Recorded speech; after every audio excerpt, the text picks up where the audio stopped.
The recent development in the country today has called to question the recent Naira Swap Policy with its poor implementation outcome. Yes, the topic for today is more or less like a part 2 of the video that I did last week, but with a slight changes on the topic, which is still around the Naira swap and 2023 and the President Buhari's last minute legacy. You know, when he said his legacy is free and fair election, and then he wants to ensure that people don't use illicit funds, people don't use money to influence the outcome of 2023 presidential election, which he says is actually it's going to be his legacy, that's what he wants Nigerians to remember him for. So that's what we are going to deal with today. I had published a video last week where I questioned if President Buhari was against the electoral victory of his own political party. This, of course, was not unconnected with some of his recent policy stance and utterances, especially on the Naira swap, and him asking Nigerians to vote whoever they want to vote for, and then irrespective of the party that such candidates belong to.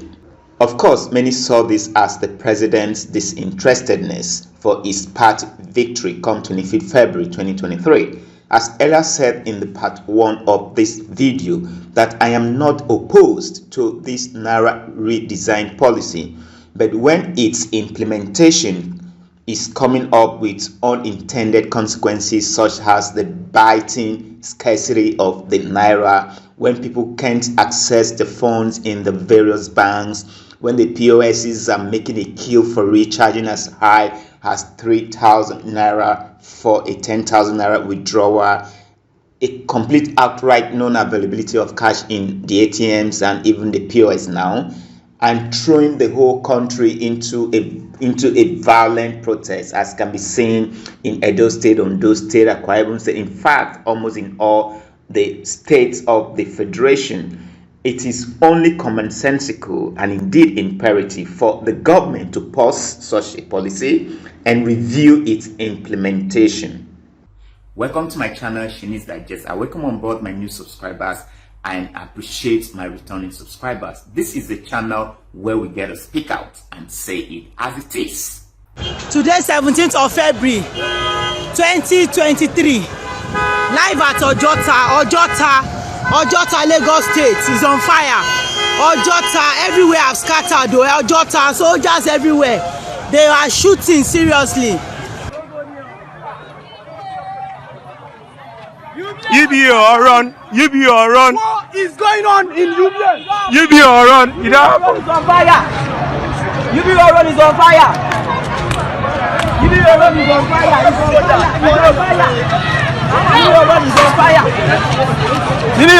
on fire. Is on fire. And this was the fear of the finance minister when she cried out to the public that CBN didn't consult finance ministry and warned that the new Naira note would have dire consequences on Naira's value and would throw up all kinds of social and political unrest, as it's been seen today in the country. Also, 3 weeks ago, the presidential candidate of the APC, Asiwaju Bola Ahmed Tinubu, had also talked about the dire consequences of this Naira swap, and he would later on go to prefer solution to the problems. So let's take a listen.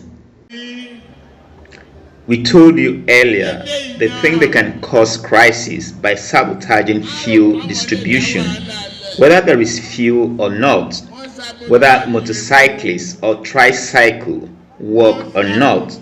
The election will take place and we will win. This is a superior revolution. And when I tell you, you know what I mean. You know me. You know me. Each of us has the voice. The presidential candidate of the APC, Bola Ahmed Tinubu, has not only empathized with millions of Nigerians going through the hardship of the new Naira Swap Policy, he has come to the rescue by suggesting 6-point pragmatic solutions all unfinished goods to the Naira crisis. This 6-point agenda are captured as follows. 1. Allow the old and new Naira notes to coexist for 1 year.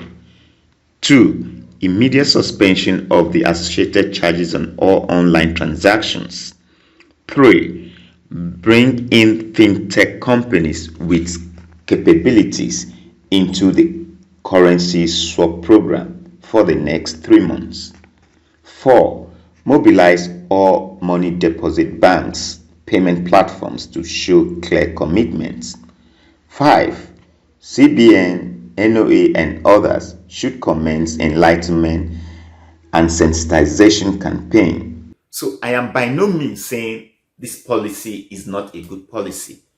I haven't even been able to get the new Naira notes. As a matter of fact, today I had to call the bank and say, you can't even withdraw. Even if I come into the banking hall, the best I can get is 10,000 Naira. That's the best I can get. I even had to beg the manager of the bank, is a personal friend of mine. And he just said, no. I said, let me even make transfer to you and then I send someone to pick up the cash for me. He said, no, that they are being monitored. Asiwaju Bola Ahmed Tinubu talked about in his recent interview that it is the powers that be, the cabal within the presidency, that they are the ones trying to scuttle this whole election period by ensuring shortage of cash. Of course, he canvassed for extension. He even said he had to call Mr. President, copious times before Mr. President was able to give that extension. One would have probably thought that maybe the situation would have even degenerated to a protest. Maybe that is the intention of these fifth columnists who are hailing the policy. All of a sudden, they are hailing the policy. What a clandestine intention. Hailing a policy that has put Nigerians, giving Nigerians the most difficult time. I can't recall the last time Atiku Abubakar ever praised the president on most of his policies, except maybe when he was with the APC.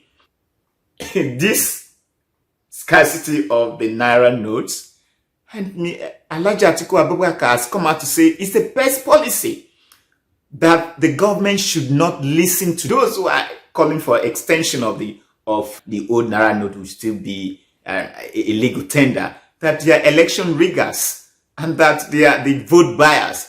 They are the ones trying to scuttle democracy.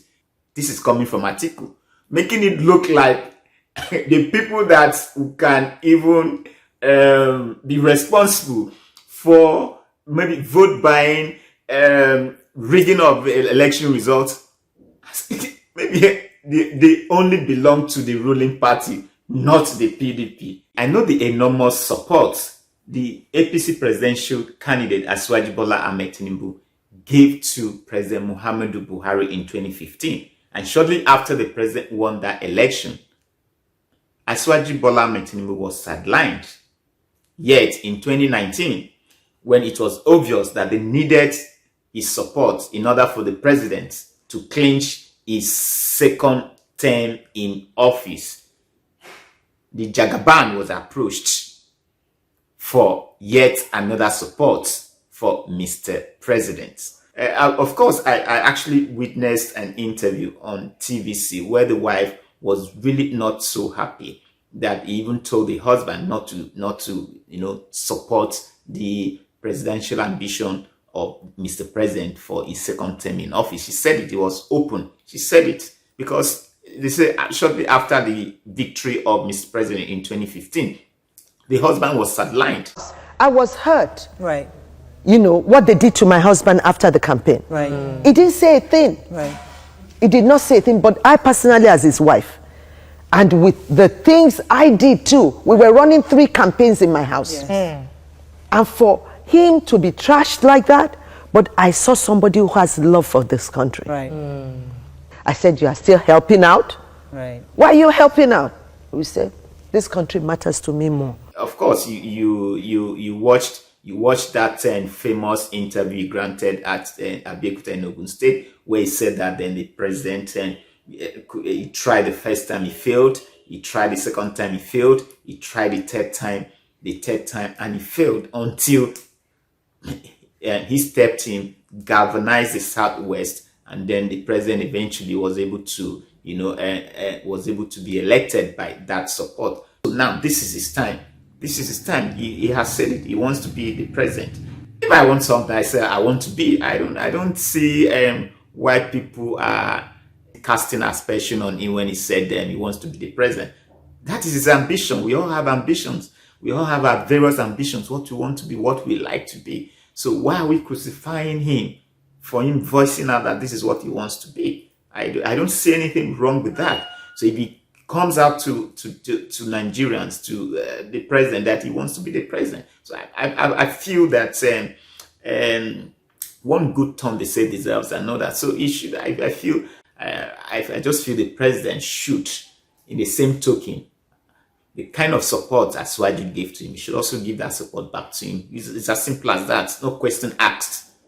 It's not this time that somebody will come and be forming what I call moral compass and that vote for whoever I want to vote for. Because I asked this question when he tried the first, the second, and the third time and he didn't win. And then Aswaju came, did he say vote for whoever I want to vote for? He wanted to be president and somebody gave him all the support and he became the president of Nigeria. So when it was said that the president was to address the nation on Thursday, 16 February 2023, and they even went further to rumor that the policy would be suspended for a period of 6 months, we all felt relieved that finally, at least in the interim, that the president was going to stop this suffering, because he is the man of the people and is also a listening president. So we're all taken aback after the presidential broadcast when the president said the CBN should release the old 200 Naira notes into circulation for a period of 60 days as the 500 and 1,000 Naira notes in the country no longer a legal tender.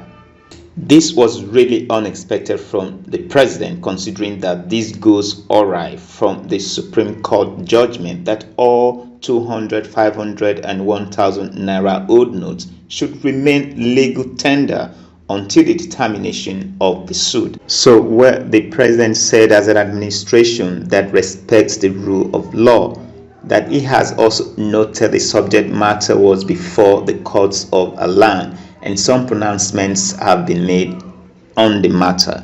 And I asked, if you respect the rule of law, so why are you not in compliance? Because the Supreme Court says its interim order on February 8 barring the federal government and its agencies from enforcing the February 10th deadline for the use of the 200, 500 and 1,000 Naira notes still subsists.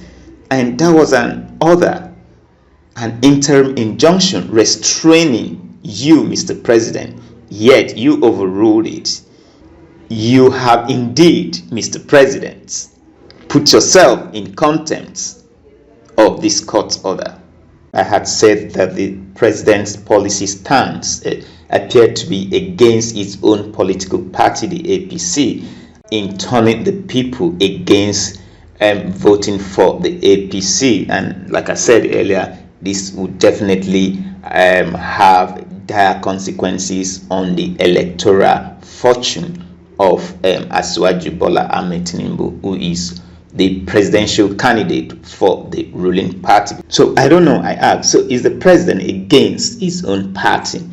Anyway, this is where I draw the curtain for today. Thank you for finding the time to watch my video. If you like the content of the video, please do give it a thumbs up. Strike on that notification bell so that you get to be notified whenever I upload a content like this. Leave your comments down below and do not forget to subscribe to this channel. Stay awesome. See you pretty soon. Peace out.